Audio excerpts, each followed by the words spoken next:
kui me kujutleksime seda, et kuidas üldse arutleda, kas usuvabadus kodus peaks olema või kuidas seda nüüd põhjendada oma vanematele või kuidas vanemad peaksid oma lastele põhjendada, siis ma tahaksin nagu joonistada siia lihtsalt ühe sellise võimaliku nägemuse sellest, et kuidas seda arutada. Te võite oma vanematele ka aidata seda nagu teha. Et siin on nool ja märklaud. Märklaud, sellest me täna ei jõua väga palju rääkida, aga märklaud on see, mille nimel me üleüldse elame maailmas. Mis on elu mõte, miks te olete olemas, mida üks kodu, mida üks perekond tahaks saavutada ja seda iga pere tegelikult peab arutama. Kristlikus peres tavaliselt öeldakse, et meie eesmärk on tunda Jumalat ja teha ta tuntuks ja elada temaga terve selle elu siin õnnelikult ja elada tegelikult ka seda igavesti koos temaga. Aga mitte kristlikus peres ei pruugi üldse see ole elu määratus. Ja sellest me ei jõua täna nii palju rääkida. Kui me räägime usuvabadusest, mis tegelikult ma kohe näitan mõned inimõiguste tekstid ka siin kaob vahepeal ära, aga tuleb tagasi jälle. Et siis, kui te hakkate arutlema selle üle, siis on nagu mõned küsimused, mida võiks nagu küsida või mida peaks küsima. Üks on see, mida võiks nimetada tagajärjeks. Et me võime arutleda oma vanematega selle üle, et mis siis juhtub, kui üks võimalus, meie kodus on täielik usuvabadus. Ja teine võimalus, keegi surub oma usu või mitte usu või mingisugused veendumused teistele peale. Mis siis juhtub, kui? Ja võtke seda puht nagu teoreetiliselt, aga arutlege oma vahel, arutlege oma vanematega. Kuidas oleks parem perekonna elu elada? Kas niimoodi, et keegi lööb rusikaga lauale ja ütleb, et vaat, niimoodi peab kõik käima, nagu mina ütlen, olgu see pere isa või olgu see laps näiteks.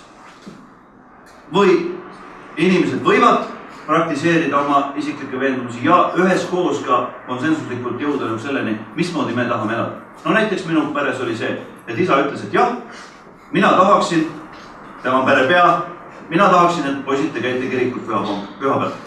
Aga see, millal te lähete, kuhu kirikusse te lähete, see on teie otsustada, see on teie vabadus. Nii et see on nagu üks teema. Teine on, millised normid on seoses usuvabadusega. Ja siit ma näitaksingi mõned slaidid teile. Et nende slaididega võtaks netis mõned tekstid välja. Et kas täna on mingisuguseid norme Eesti ühiskonnas või selles maailmas, mis eeldavad usuvabadust? Ja tõepoolest on. Inimõiguste ülddeklaratsioon. Kes on seda lugenud? Mõned on tublid. Võite minna, panete Google'isse inimõiguste ülddeklaratsioon, tuleb teile välja. Aga ma näitaks teile ainult nagu 1, 2, 3 artiklit kõige rohkem siit. Artikkel 18. Igal inimesel on õigus mõtte, südametunnistuse ja usuvabadusele. Igal inimesel on õigus. Ja selle üle filosoofid arutleb, mis asi on mõttevabadus. Osad ütlevad, et see on ka keelevabadus, aga teised ei ole. Mõtlemine keel ei ole nii seotud omavahel, et ma võin rääkida alati oma keelt. Aga mõttevabadus see, et vaatame teisi teksti ka, et tuleb rohkem välja, aga südametunnistus on ka nagu seoses kõlbluse ja moraaliga, et ma otsustan oma hea ja halva määratluse ise, mitte keegi teine ei saa seda määratleda minu. Ja usuvabadus on otseselt see usuvabadus, et ma võin öelda, et millist usku ma tahan, eks ole. See õigus kätkeb vabadust oma usku või veendumusi muuta, samuti vabadust vabalt kuulutada oma usku või veendumusi nii üksikult kui ka koos teistega avalikult või äraviisid õpetuse, jumalteenuse, religioossete, rituaalsete kombetalituste kaudu. Nii, kui keegi hakkab teilt seda õigust ära võtma, siis öeldi, et aga loeme inimõiguste ülddeklaratsioon, paragrahv 18. Ja see on kogu maailmas tunnustada. Eesti riik on selle alla kirjutanud, see on Eesti põhiseadus üks osa loogilistest. No tee kaitseks, igal juhul. Aga ka ema isa kaitseks loomulikult. Nüüd edasi vaatame artikkel 19. Igal inimesel on õigus oma veendumuste vabadusele ja nende veendumuste vabalt avaldamisele. See kätkeb vabadust takistamatult oma veendumustest kinni pidada ja vabadust informatsiooni ja ideid otsida, saada, levitada igasuguste abinõudega riigipiirist sõltumata. Meie seal Tartus selles 3D kogus, millest oli juttu vahepeal, seal on mõned noored, keda ei lubata teenistusele. Aga need täidavad oma artikli 19 järgi seda, et lähevad 3dkogudus.ee ja vaatavad teenistust videost. Ja neil on õigus selleks hankida informatsiooni, ideid otsida, saada, levitada, nad peavad oma vanematele võib-olla alluma, aga nad võivad seda riigipiirides, kodupiirides sõltumata teha. Minu arust kõivatavad kirikusse neil on. Kuidas? Minu arust kõivatavad kirikusse neil on. Jah, täiesti võimalik. Kasvata inimesena.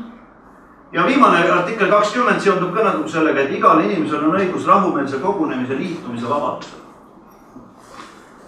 Tähendab seda, et me oleme täna siin rahumeelne kogunemine, teil on selleks õigus. Ja kui te tahate liituda, ma ei tea, kogudusega või mingisuguse kristliku organisatsiooniga, siis tegelikult põhimõtteliselt on see õigus olemas. Inimõiguste põhikontseptsioon on seda. Nii, see oleks nagu üks selline normitekst, mida vaadata.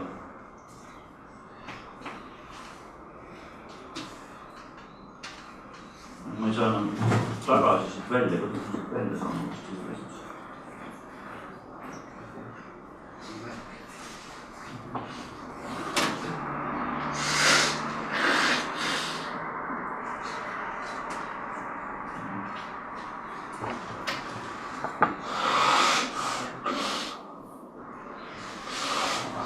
Mis tunneb arvutit niimoodi? Nüüd ma saan siit vähemalt liikvele, okei. Nii. Võtame lapse õiguste konventsiooni. See on, nüüd puudutab noori rohkem. Et noortel on natuke eriseadused, mis kehtivad.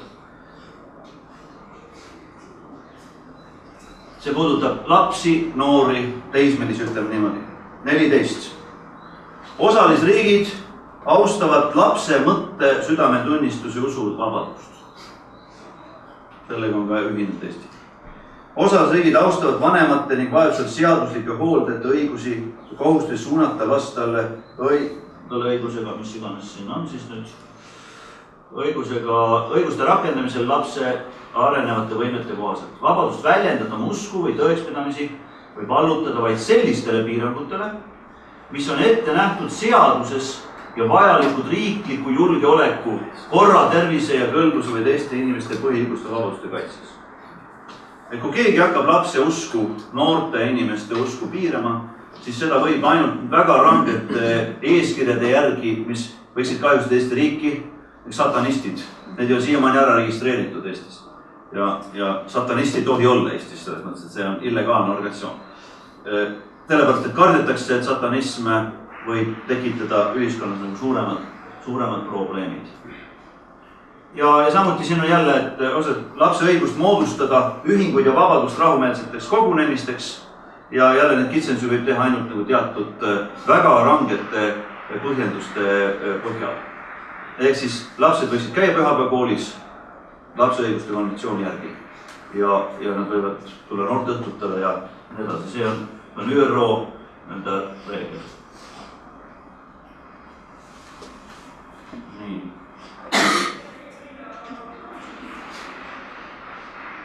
Ma nüüd ei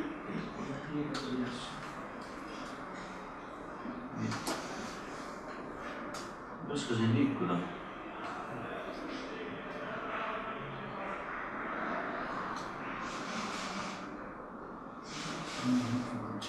Kes tunneb hästi? Kas te tahate nagu neid... Ma tahan ülevalt neid... Piirega liikuda. Pane tagasi. Tal pole interneti. Mul ei ole interneti, ma saan ainult siin öelda. Ma tahaks siis suurest ekraanist välja saada. Ja liikub nirega üles.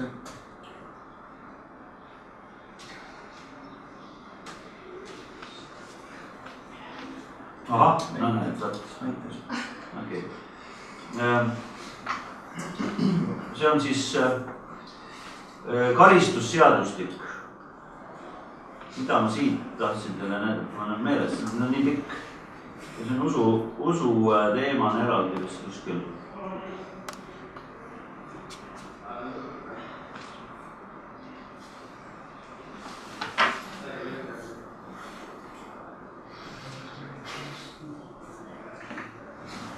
nii.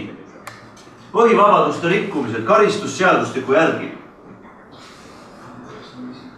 Usulisse ühenduse kuulumise või usutalituse täitmise takistamise eest välja arvatud juhul, kui sellisse ühendusse kuulumine kahjustab kõlblust, teiste inimeste õigusi või tervist ja rikub avalikku korda, karistatakse rahalise karistuse või kuni 1-aastase vangistusega.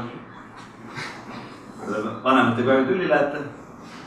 Vaatame paragrahv 154. Kuidas on?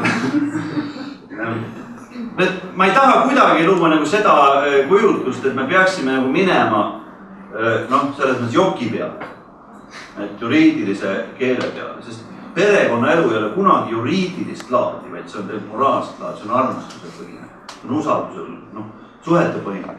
Aga on Eesti Vabariigis seadus, mis kaitsevad, eks ole. Edasi, usulisse ühenduse või erakonda astuma või selle liikmeks olema sundimise eest karistatakse rahalise karistuse või kuni vangistusele. Mis tegelikult on nüüd teie vanemate poolt, kui teie vanemad näiteks ütlevad, et see on ajupesu, mis toimub. Ja teid meelitati sinna või kuidagi räägiti ära ja nüüd lasite ennast ristida ja nüüd olete veel koguduses, siis nad võivad tegelikult selle 155-ga tulla välja. Öelda, et tegelikult teid sunniti, te ei ole ise tahtnud seda. Meie peres kunagi ei ole seda tahetud, aga teid nagu manipuleeriti. Ma ei ole kuulnud ühtegi kaasust selle kohta veel, aga ma olen olnud väga lähedal selliste kaasuste tekkimisele, kus on selles mõttes valmis inimesed andma prokuratuuri avaldusi selle kohta. Ja siin on veel sõnumisaladuse rikkumine näiteks, et SMS ei tohi teie vanemad teie omasid lugeda ja e-maile ja Facebooki ja nii edasi, mis võivad ka olla religioosset laadi, eks ole. Ja et mul on konfidentsiaalne kirjavahetus või vestlused inimestega, kes mind usuliselt toetavad, aga nad ei tohi tegelikult sellesse sekta. See on ka nüüd oluline. Nii, siis on kirikute koguduste seadus ja siin on võib-olla teile oluline see lapse kuulumine kogudusse.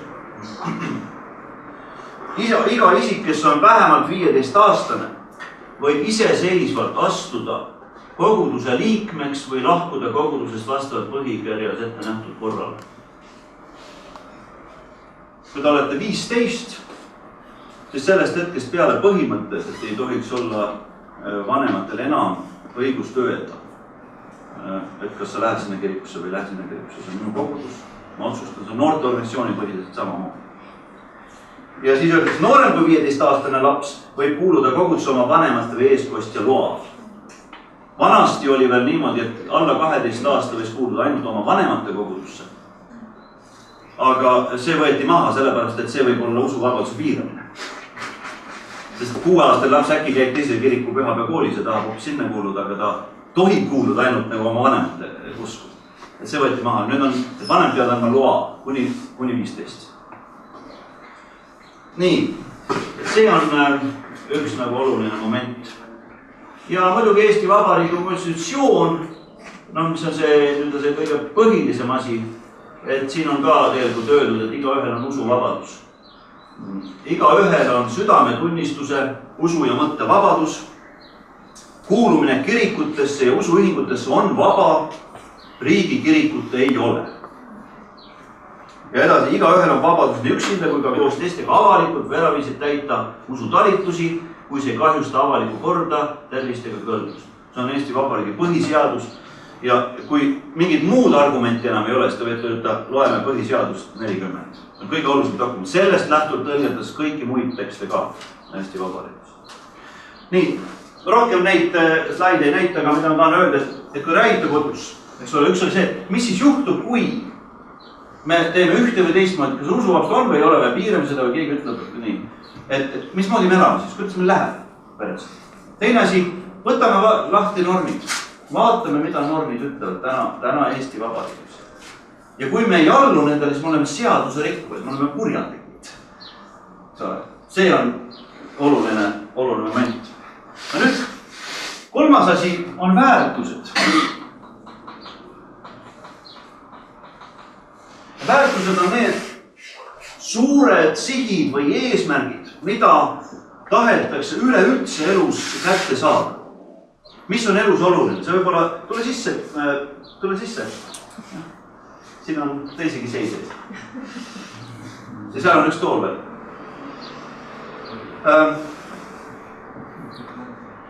Näiteks väärtus võib olla turvalisus. Väärtus võib olla riskeerimine. Tavaliselt tüdrukud armastavad turvalisuse väärtust, poisid armastavad riskantsuse väärtust. Et see on kuidagi meie adrenaliidis ja meie testosteroonis ja kus iganes on see. Aga väärtus võib olla ka armastus ja heatahtlikkus. Väärtus võib olla usaldus. Kujutage ette ühiskonda ilma usalduseta. Te tulete siia klassi ja te ei tea, kas ma räägin teile õiget juttu või ma mõtlesin need tekstid välja. Et need tegelikult kõik on nagu pettuslaidid teile, et teid nagu brainwashida. See oleks väga absurdne niimoodi elada. Ja kui ühiskonnas ja perekonnas on usaldusväärtuseks, siis see tähendab tegelikult seda, et me eeldame ainult mitte inimlikes suhetes, vaid me eeldame ka Jumala suhtes usaldust. Kuidas me seda usaldust tagame? Siis kui me ise üritame selle Jumalaga nii-öelda käia, eks ole. Et see on väärtuste teema ja tegelikult see on uuesti küsimus sellest, et millised me tahaksime oma perekonna elu seada. Väärtuseks on see, et on mingid väga karmid reeglid, mida keegi kehtestab ja siis need kõik peavad järgima, alluma karistuse hirmus sellele või väärtuseks on see, et igaüks tunneb ennast õnnelikuna ja vaba. Jagad seda, mis tal on kõige parem, kui ta kuuleb head muusikat, ütleb kuule seda, kui ta käib heas kirikus, siis ta ütleb, et kuule, ma kuulsin sealt seda. Et see võiks olla ju iseenesest väärtus. Ja viimane, seda nimetatakse vooruseks. Et need on teatud isikuomadused. Voorused on teatud isikuomadused, mis võimaldavad midagi hästi sooritada. Kui te kuulasite tänast ülistust, eks ole, Daniel Viinalits laulab hästi, tema vooruseks on laulmisoskus. Tänu sellele, et on selline voorus, tänu sellele ta võib hästi laulda ja kõik saavad kaasa ülistada.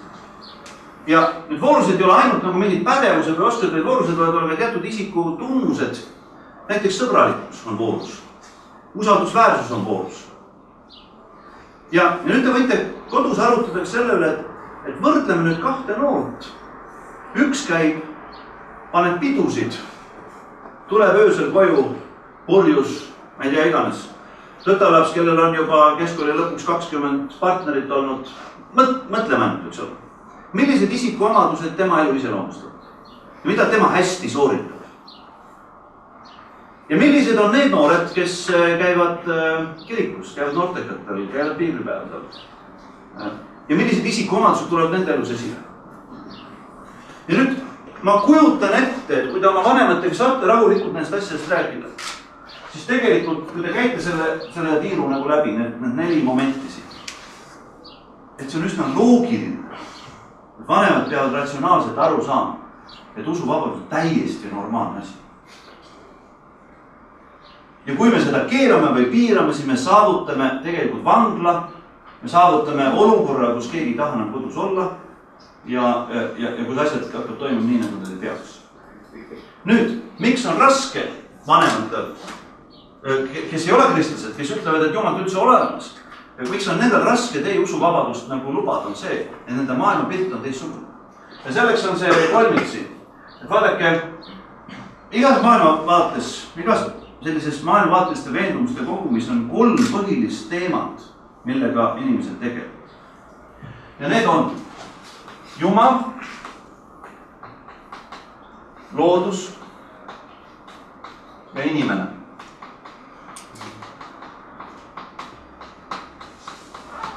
No küsimärgis selles mõttes, et iga inimene, kes tegeleb oma veendumustega, maailmapildiga, küsib tead seda, et kas Jumal on olemas, kui ta on, mismoodi ma temaga suhtes tunnen. Ja mis siis on, kui Jumal on olemas, kuidas ma läksin siis elada? Ja sellepärast tänapäeva Eestis on kõige suurem usuliikumine ettekes. Kasvav kõige kiirem usuliikumine on need. Need on juba 60% Eesti ühiskonnas, kes ütlevad, ma midagi usun, aga ma ei tea täpselt midagi. Just, et nii kui sa ütled Jumal, nii sa ütled tegelikult ka seda, et äkki kui ta on olemas, siis kuidas ma temaga läbi saan. Saab siis, kui Jumal on. Ja täpselt inimesed jätavad selle udused, nad ütlevad, et no midagi on, kuskil on midagi, aga ma täpselt ei tea, ma ei julge seda sõnastada. Ja budism on selline religioon, kus öeldakse, et nii ongi. Et ära ütle Jumal. nii kui sa ütled, Jumal ei saa piirada ennast ära, lõks. Ja palun. Tahtsin niisugust asja, et kuidas suhtuda sellesse, kui inimene ütleb, usun sellesse, et ma midagi ei usu. Seda nimetatakse tegelikult, on nagu mitmeid selliseid nimetusi selle kohta, aga seda võiks nagu filosoofiliselt nimetada kas skepsiseks või see võib olla agnostitsism või nihilism näiteks moraalses mõttes. Mis ütleb, et kõik on suva. Ma ei usu millessegi. Nüüd, kui keegi niimoodi ütleb, siis sa võid öelda, et kui sa usud, et sa millessegi ei usu, siis sa usud vähemalt sellesse, et sa millessegi ei usu. Järelikult usud millessegi. Ma usun, et ma millessegi ei usu, järelikult ma usun seda, et ma millessegi ei usu. Nii. Nüüd, need 3 maailmapilti, kõige oluliselt, mis on loodus, eks ole, kas on ainult unenägu nagu hinduismis näiteks kõik on nagu ainult minu kujutluse maailm või on teil midagi reaalselt olemas, see on küsimus loodus. Inimene, kas inimene on ahvist arenenud, inimene on kolnakullese tulemus, inimene on Jumala näol, need on väga olulised, põhilised küsimused. Ja nüüd ma tahaksin nagu rõhutada seda, et see, millise me asetame nagu siia esikohale, sellele läbimurde, mille järgi me tegelikult nagu murrame elu eesmärgiga. Kristlaste jaoks on see alati Jumal. Kui keegi küsib minu käest, et kas homod võiksid abielluda või mitte, siis ma küsin kohe automaatselt seda, aga mida Jumal sellest tahab. Sest minu läbimurde koht elus on alati koos Jumal. Ma ei saa mõelda kristlasena maailmast ilma Jumala. Ja siin võib olla, eks ole, loodus ja siin võib olla inimene, aga nad on alati sekundaarsed, nad tulenevad Jumalast, nad on Jumalaga seotud. Ja sellepärast mina näen, et elu eesmärk peab olema ka Jumalaga seotud. Aga nüüd, kui ta mõtled seda, et kui see maailm, siin te võite kokku leppida vanemad, aga kui vanemad ütlevad, aga see käib tegelikult teistpidi, et loodus on hoopis siin. Kõik on looduse järgi, eks ole, me oleme ise arenenud loomadest ja nii edasi, et siis on väga raske tal mõelda koos sinuga nagu elu põhieesmärkide suunas. Kui nad ütlevad, et kõik on kokkulepe, kõik on inimeste ühiskond, nagu kõik lepitakse ainult kokku. See on väga raske seda saavutada. Ja nüüd, mida siis teha? Sest maailmavaateid me ei saa muuta. Maailmavaateid nagu prillid meie ees või silmalääksed, aga sain need ära võtta. Nad on kogu aeg. Nad võivad muutuda pikka aja jooksul alles. Et siis tegelikult me peame elama välja armastust, usku, lootust, häid suhteid, mis muudavad selle maailma värvi vanemates. Ma olen näinud seda, kuidas noored seda teevad. Kuidas vanemad tulevad nende pärast aastaid hiljem usul. Mu lapse elu muutus ja ma nägin seda, see on reaalne. Minu vanaema, rääkisin teile, et mu ema sai täpselt samasuguse nagu kohtlemise osaks nagu mu naine. Et tal öeldi, et vali enda uskodu, kui sa oled usklik. Mu vanaema oli terve elu kibe usu peale. Iga jõul olid meil kibedad jõulud alati, sest vanaema, see on kristlane, ta oli alati kibe, ta tegi alati nagu valuseid kommentaare, mille laps on alati haiget. Ja teate, kui ta juba vana inimene, ma küsisin, et huvitav, kas ma võiksin minna Kalju kirikusse pastoriks või nii. Vanaema ütles, mine, kus on sinu tee. Ja kui ma sinna läksin, siis ta hakkas sellest tavaliselt kirikust käima. Ja kui ta oli surivoodis, ta andis oma elu Jumala. Ja see võttis 2 põlvkonda aega, et tema elu muutus. See muutus. Ja lõpuks, kes piiblist tunnevad, siis teate seda, et kui Jeesus oli 12-aastane, kõigil on probleem, teismelise eas, Jeesus ka. Jeesus läks oma vanematega kirikusse, nii nagu ikka käidi jõulud ajal, tänapäeval ütleme, jõulud ajal me käime ikka kirikus, on ju. Jeesus jäi sinna.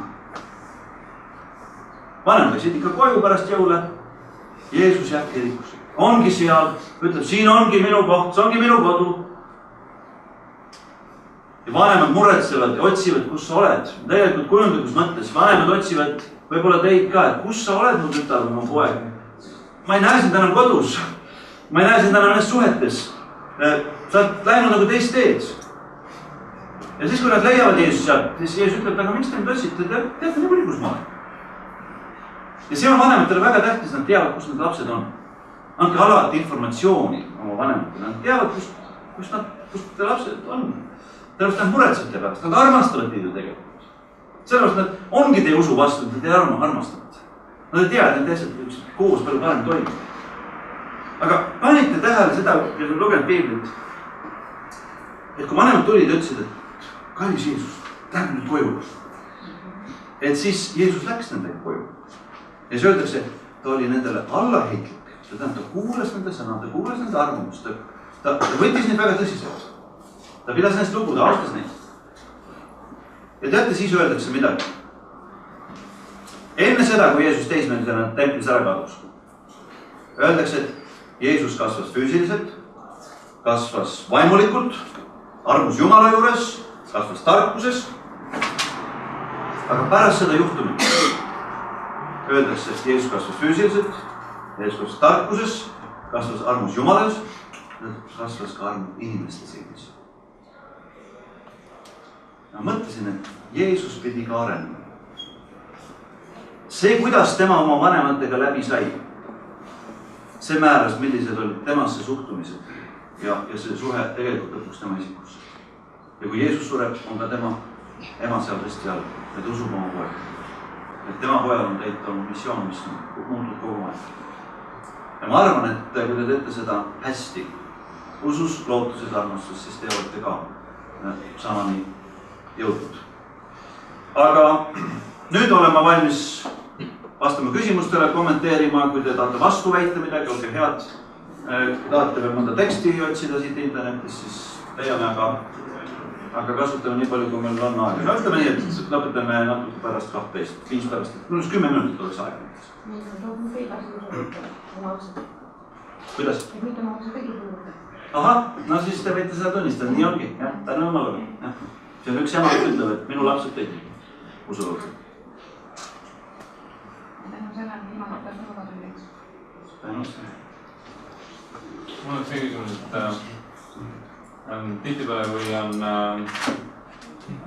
avalik väljas usu kuulutamine, siis tihtipeale on USA-s, kui on asju jälginud, mis nagu seal ka toimub. Et siis tihtipeale selle, kuigi meil on usuvabadus, siis nagu tihtipeale seda eidatakse. Mis on need punktid, millest võetakse see otse, kui et tõmmatakse selle vastu, et otse kui nagu 2 seadustikku on otse kui üksteisega võitluses, et üks ütleb, et mul on usuvabadus ja teine ütleb, et tegelikult ma ei saa üldse midagi teha. Avalike kogunemistega avalikus ruumis, linnaruumis on igal riigil ja kohalikul omavalitsusel tavaliselt on kindlad seadused, kuidas neid asju võib teha. Ja selle üle võib vaielda. Ja näiteks Valgevenes, kui kuulete uudiseid, et kuskil mingid inimesed tulid ja protesteerisid, eks ole, ja siis neid aeti brutaalselt laiali, inimõiguslased ütlevad, et seda ei oleks tohtinud teha. Et selle üle võib vaielda siis, kui need reeglid, mis on koha peal kehtestatud, on inimõigusi rikkuvad juba. Öeldakse, et teatud poliitilisi veendumusi ei tohi väljendada. Või teatud usku ei tohi kuulutada. Kui need reeglid on lihtsalt formaalsed, et sa pead registreerima oma rahumeelse kogunemise, eks ole, nagu lubatud, rahumeelse kogunemise lubatud, siis ei tohiks olla tegelikult ka kellelgi õigust öelda, et neid asju ei tohi teha. Nüüd, näiteks Tartu linnas, kus ma elan, on praegu minu teada jätkuvalt see eeskirjaga, seda eiratakse juba teadlikult praktikas. On see, et Raekoja platsis ei korraldata usulisi koosolekuid. Tartu linnavalitsus on kunagi otsustanud selle ära, miks, ma ei tea, aga paistab, et probleemi ei ole olnud ja vaikselt elusõna noored võivad seda juba teha.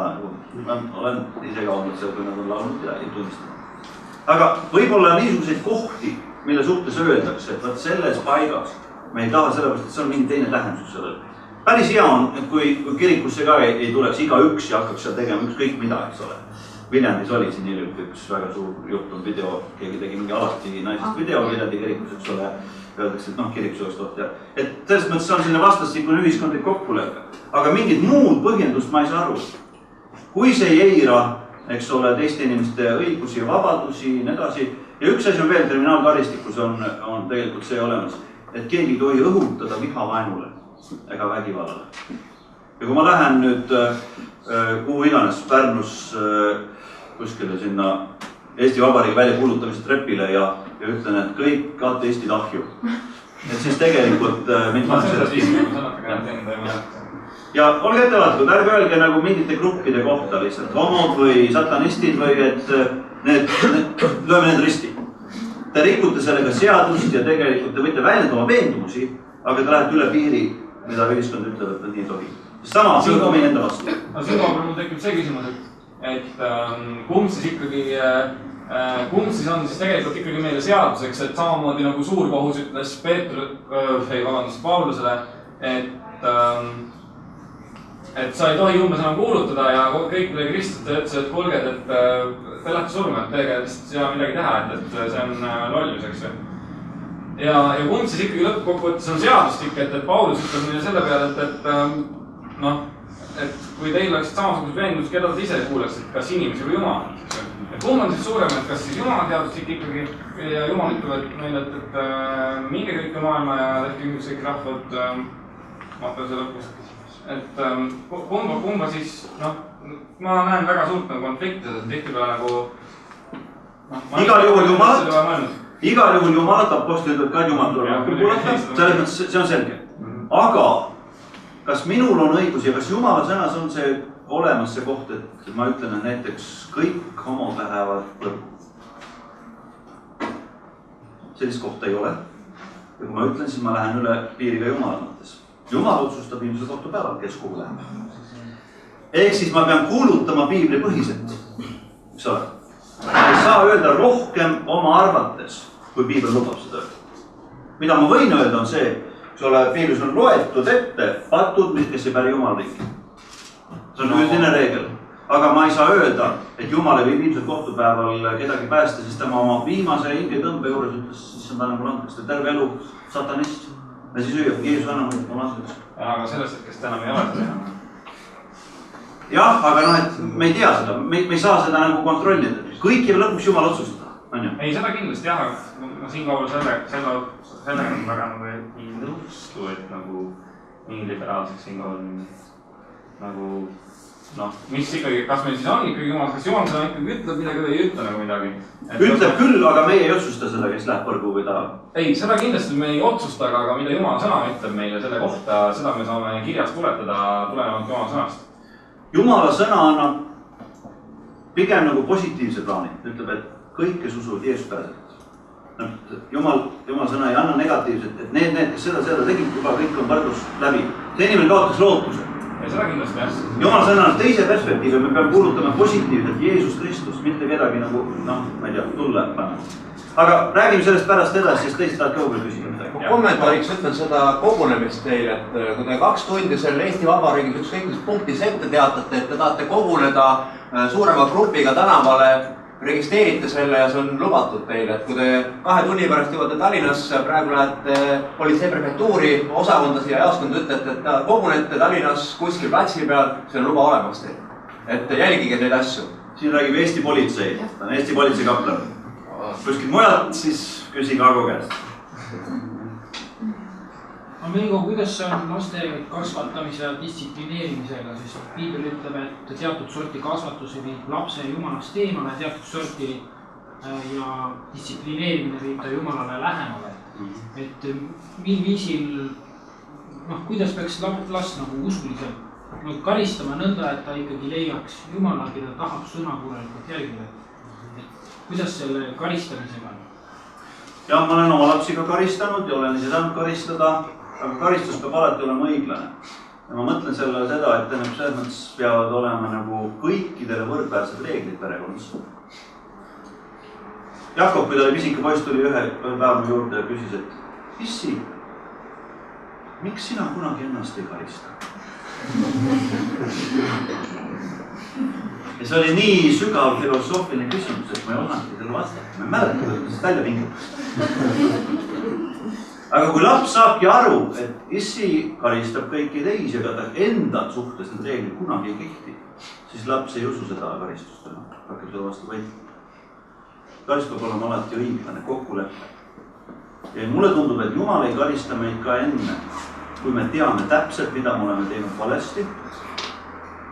Ja me oleme aru saanud, et meil oli võimalus teisiti teha ja me ei ole kasutanud oma meeleparastuse võimalust. Ehk siis karistus on vajalik ja hea, aga ma jälle tooksin selle positiivse plaani, kui te vaatate Vana Testamenti, see on hästi palju olulisi asju, mida uustes üle ei korrata. Ja öeldakse, et need on need märgid. kui sa lastega lähed õhtul magama, räägi sellest, mida see märk tähendab. Kui te istute päeval sööma, räägi, mida see märk tähendab.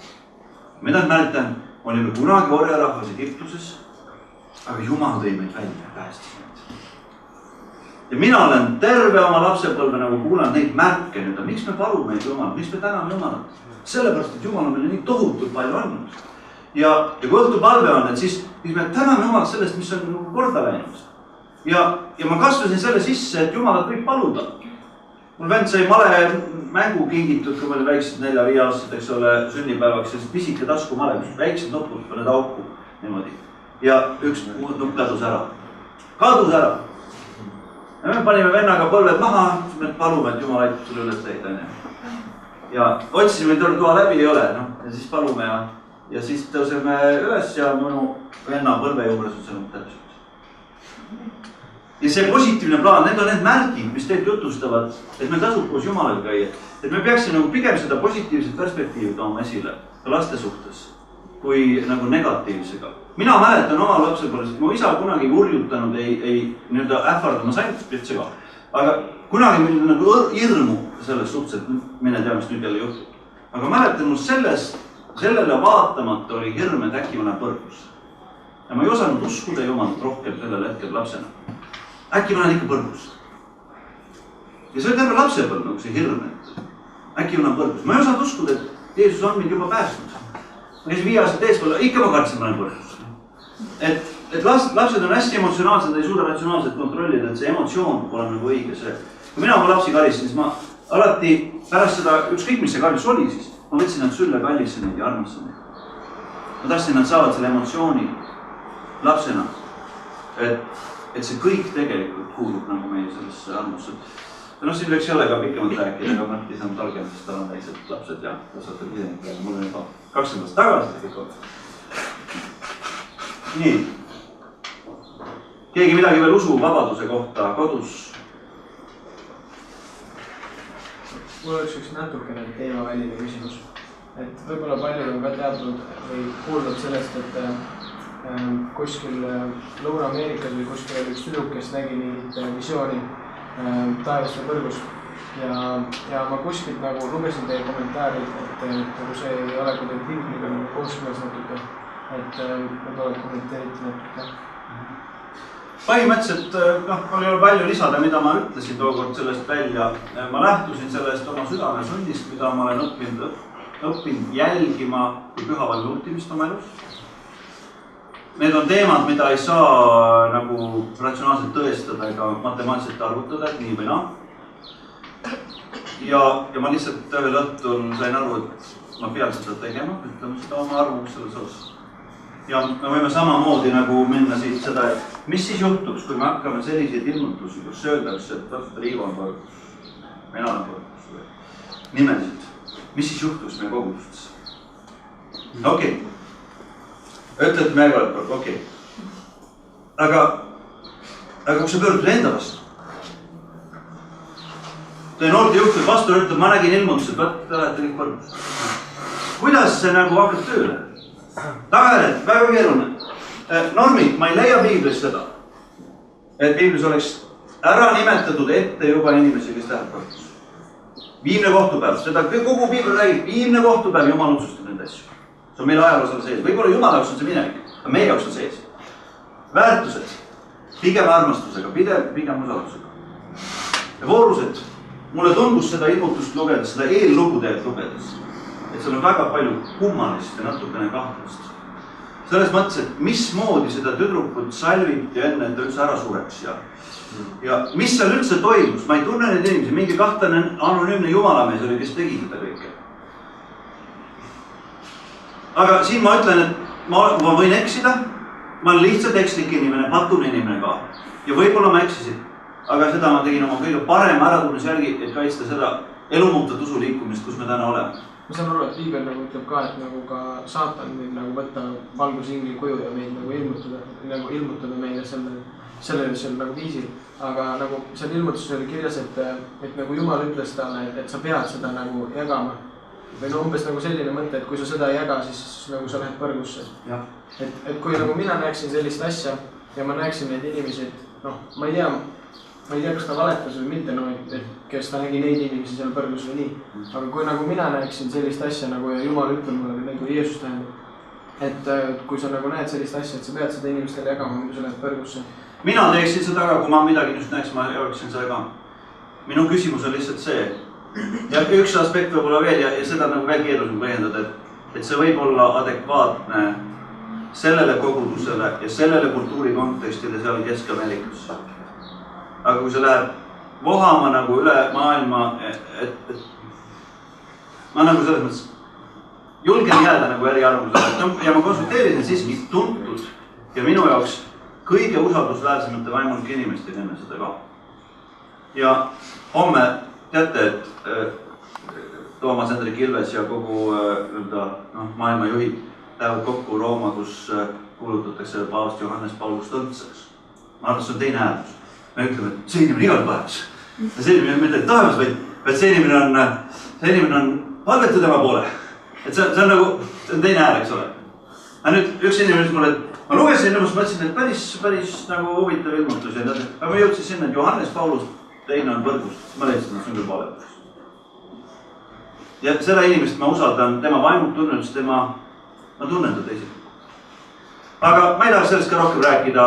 Jätan ennast ka siia haavatavaks, et kui teil on eriarvamus, jääge oma arvamuse juurde, see on usuvabaduse teema. See on, igal ühel on õigus jääda oma arvamuse juurde, ütleb Eesti Vabariigi seadus. Ma arvan, et ma olen teie aega nüüd juba kuritarvitanud, aga kui tahab veel vestelda, olen valmis selleks, aga head päeva!